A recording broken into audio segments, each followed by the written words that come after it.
এমন এক সময় ছিল যখন মক্কার মানুষেরা আল্লাহর রাসূল সাল্লাল্লাহু আলাইহি ওয়াসাল্লামের ওপর ক্রমাগত অবিশ্বাস আর হাসি ঠাট্টা করছিল। তারা চ্যালেঞ্জ ছুড়ে দিয়ে বলতো, তোমাকে অস্বীকার করে আমরা নাকি জাহান্নামের উপযুক্ত হচ্ছি? যদি তাই হয় তাহলে যে শাস্তির ভয় দেখাচ্ছ সেটা শিগগিরই নিয়ে আসো তো দেখি, কই তোমার কিয়ামত?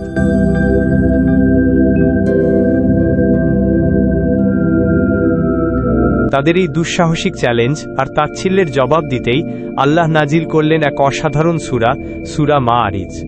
আজ আমরা এই সূরাটির গভীরে ডুব দেব, যা মানুষের স্বভাব এবং পরকালের বাস্তবতাকে আমাদের সামনে তুলে ধরে। চলুন এক নজরে সূরা মাআরিজ সম্পর্কে কিছু তথ্য জেনে নিই। এটি কুরআন মাজিদের ৭০ নম্বর সূরা, যাতে ৪৪টি আয়াত রয়েছে। নাজিলের ধারাবাহিকতায় এটি ৭৯তম এবং মাক্কি যুগের মাঝামাঝিতে নাজিল হয়। মাআরিজ শব্দটি মিরাজের বহুবচন, যার অর্থ হল ওপরে ওঠার পথ বা সিঁড়ি। সূরার ৩ নং আয়াতে এই শব্দটি আসায় এর নামকরণ করা হয়েছে মাআরিজ। এই সূরার কেন্দ্রীয় বিষয়বস্তু হল মানুষের প্রকৃত স্বভাব এবং তার চূড়ান্ত পরিণতি। সূরাটি আমাদের কয়েকটি গুরুত্বপূর্ণ বিষয় শেখায়। প্রথমত, কাফিরদের তাচ্ছিল্যের বিপরীতে মুমিনদের ধৈর্যশীল হতে হবে। দ্বিতীয়ত, আল্লাহ মানুষকে পরীক্ষা করেন এবং সেই পরীক্ষার সময় মানুষের প্রতিক্রিয়া কেমন হয় তা তুলে ধরা হয়েছে। তৃতীয়ত, কিয়ামতের দিনে বংশ বা আভিজাত্য কোনো কাজে আসবে না। এবং চতুর্থত, অবাধ্যরা সাময়িক ছাড় পেলেও আল্লাহর কর্তৃত্বই চূড়ান্ত এবং তিনি তাদেরকে অবশ্যই পাকড়াও করবেন।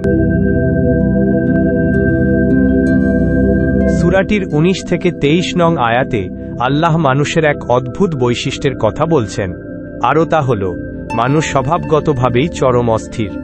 যখন তাকে কোনো অনিষ্ট বা বিপদ স্পর্শ করে সে অধৈর্য হয়ে বিলাপ শুরু করে, আবার যখন তার জীবনে ভালো কিছু আসে তখন সে কৃপণ হয়ে যায় এবং অন্যদের দিতে চায় না। একটু ভেবে দেখুন তো, এই বৈশিষ্ট্যগুলো কি আমাদের সাথে মিলে যায় না? সামান্য পেরেশানিতেই আমরা হতাশ হয়ে পড়ি, আর একটু সচ্ছল হলেই আমরা ভুলে যাই আমাদের দায়িত্বের কথা। কিন্তু কুরআন শুধু সমস্যার কথাই বলেনি, সমাধানও দিয়েছে। এই অস্থিরতা থেকে মুক্তি পাওয়ার উপায় কি? আল্লাহ বলেন, এর চিকিৎসা হল নামাজে মনোযোগ দেওয়া, অভাবীদের দান খয়রাত করা, পরকালের ওপর দৃঢ় বিশ্বাস রাখা এবং আল্লাহকে ভয় করা। এই কাজগুলোর মাধ্যমেই মানুষ তার অস্থির স্বভাবকে নিয়ন্ত্রণে এনে নিজেকে পবিত্র করতে পারে।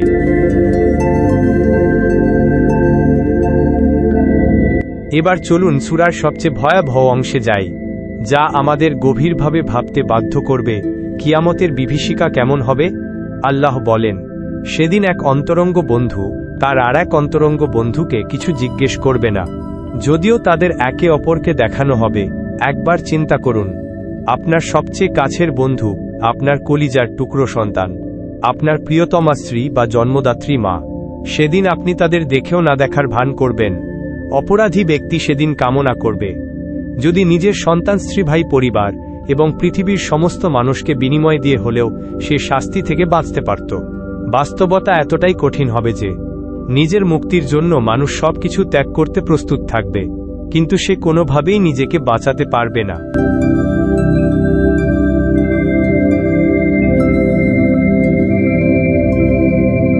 আয়াত ভিত্তিক ওভারভিউ।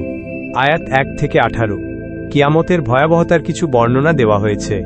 আয়াত ১৯ থেকে ২১ মানুষের অন্যতম বৈশিষ্ট্য হল সে ভীষণ অস্থির প্রকৃতির।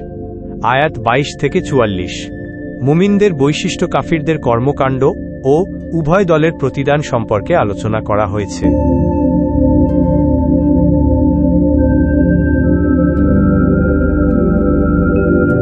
সূরা মাআরিজ মূলত সূরা হাক্কাহার একটি পরিপূরক। সূরা হাক্কাহতে কিয়ামত ও জাহান্নামের যে আলোচনা শুরু হয়েছিল তা যেন সূরা মাআরিজে এসে পূর্ণতা পেয়েছে। সূরাটি শুরু হয়েছিল কাফিরদের শাস্তির হুঁশিয়ারি দিয়ে এবং শেষও হয়েছে একই কথা দিয়ে। তাদের দৃষ্টি থাকবে অবনত আর অপমান তাদেরকে আচ্ছন্ন করে রাখবে। এটাই সেই দিন যার ওয়াদা তাদের বারবার দেওয়া হয়েছিল।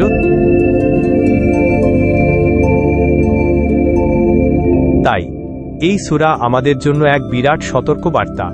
এটি আমাদের শেখায় দুনিয়ার এই সামান্য সময় যেন আমাদের পরকালের অনন্ত জীবন থেকে গাফেল না করে দেয়। আমাদের অস্থিরতাকে নিয়ন্ত্রণে এনে ধৈর্য ও আল্লাহর ওপর বিশ্বাসকে দৃঢ় করতে হবে। একটি সুন্দর বিষয় হল, আমাদের নবী সাল্লাল্লাহু আলাইহি ওয়াসাল্লাম মাঝে মাঝে এক রাকাআতে সূরা মাআরিজ এবং সূরা নাবা একসাথে মিলিয়ে তিলাওয়াত করতেন।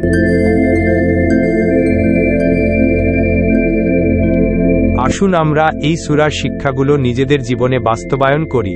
এখনই সময় নিজেকে বদলে ফেলার এবং সব ধরনের গুনাহ থেকে নিজেকে দূরে রাখার। আল্লাহ আমাদের সবাইকে সঠিক পথ প্রদর্শন করুন। আশা করি এই আলোচনাটি আপনাদের জন্য উপকারী ছিল। ভিডিওটি দেখার জন্য ধন্যবাদ।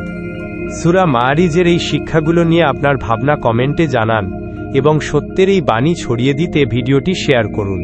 আরও এমন বিশ্লেষণমূলক ভিডিওর জন্য আমাদের চ্যানেলে সাবস্ক্রাইব করুন। ধন্যবাদ। আসসালামু আলাইকুম।